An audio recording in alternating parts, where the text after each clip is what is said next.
Hi friends, ഇന്ന് നമുക്ക് ഒരു റെഡിമെയ്ഡ് ഡ്രസ്സിൽ, അതായത് നമ്മൾ സൈഡ് സിബ്ബ് വരുന്ന ഇൻവിസിബിൾ സിബ്ബായിട്ട് സൈഡിൽ വരുന്ന റെഡിമെയ്ഡ് ഡ്രസ്സിൻ്റെ ആൾട്ടറിങ് എങ്ങനെയാണെന്ന് നോക്കാം.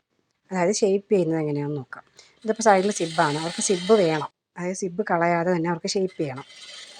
അപ്പോൾ ഇത് നമുക്ക് ചെയ്യാനുള്ളതെന്ന് വെച്ച് കഴിഞ്ഞാൽ, നമ്മൾ ഡ്രസ്സ് മറിച്ചിട്ട ശേഷം നമ്മൾ ആ സിബ്ബിൻ്റെ ഭാഗമുണ്ട്, സിബ്ബ് സ്റ്റാർട്ട് ചെയ്യുന്ന ഭാഗം വരെ നമ്മൾ മണ്ണടിച്ചു കൊടുക്കുക.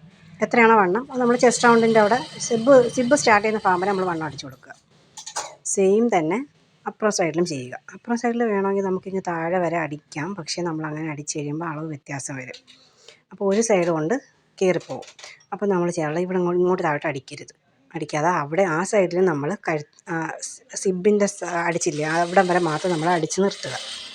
ആ ഒരു സൈഡ് വരെ നമ്മൾ അടിച്ച് നിർത്തിയിട്ട് ഈ ഡാർട്ട് കണ്ടോ, ഇതവരെ ഈ ഡാർട്ട് എടുത്ത് വെച്ചിട്ട് പിന്നും വണ്ണം കുറയ്ക്കണമെന്ന് പറഞ്ഞ് കൊണ്ടുവന്നതാണ് കേട്ടോ. ഒരു കസ്റ്റമറിൻ്റെ ഡ്രസ്സാണ്. അപ്പോൾ ഈ അവിടെ നിന്ന് തന്നെ നമ്മൾ ആ ഡാർട്ട് തന്നെ നമ്മൾ കുറച്ചും കൂടെ വണ്ണം കയറ്റി പിടിച്ചു കൊടുക്കുക. അപ്പോൾ നിങ്ങൾക്ക് കിട്ടുന്ന ഡ്രസ്സിൽ ഡാർട്ട് ഇല്ലെങ്കിൽ നിങ്ങൾ ഡാർട്ട് പിടിച്ചു കൊടുക്കുക. അതാണ് ഇതിന് ചെയ്യാൻ പറ്റുന്ന മാർഗ്ഗം. അപ്പോൾ 3 ഇഞ്ചാണ് വണ്ണം കുറയ്ക്കുന്നുണ്ടെങ്കിൽ 1.5 ഇഞ്ച് വെച്ച് നമ്മൾ ഡാർട്ട് പിടിച്ചു കൊടുക്കുക. പറ്റുമെങ്കിൽ ഫ്രണ്ടിൽ കൂടെ ഡാർട്ട് എടുക്കാൻ നോക്കുക. ഫ്രണ്ടിലും ബാക്കിലും നമ്മൾ ഈക്വലായിട്ട് ഡാർട്ട് എടുത്താൽ കുറച്ചുകൂടെ നന്നായിരിക്കും. അല്ലെങ്കിൽ നമ്മൾ ഈ സൈഡ് സിബ്ബ്, ഇത് കുറച്ച് മെനക്കെട്ട പണിയാണ്. നമ്മൾ സിബ്ബ് അഴിച്ച് മാറ്റി ഷേപ്പ് ചെയ്തതിന് ശേഷം അവിടെ വെച്ച് കൊടുക്കുക. അല്ലെന്നുണ്ടെങ്കിൽ ബാക്ക് സൈഡിൽ സിബ്ബ് വെച്ചിട്ട് സൈഡ് ഷേപ്പ് ചെയ്ത് കൊടുക്കുക. അപ്പോൾ വീഡിയോ എല്ലാവർക്കും ഇഷ്ടമായെങ്കിൽ ലൈക്ക് ചെയ്യുക, ഷെയർ ചെയ്യുക, സബ്സ്ക്രൈബ് ചെയ്യുക. ഷോൾഡറിൻ്റെ വീഡിയോസൊക്കെ ഡീറ്റെയിൽഡ് ക്ലാസ്സൊക്കെ ഞാൻ അപ്ലോഡ് ചെയ്തിട്ടുണ്ട്.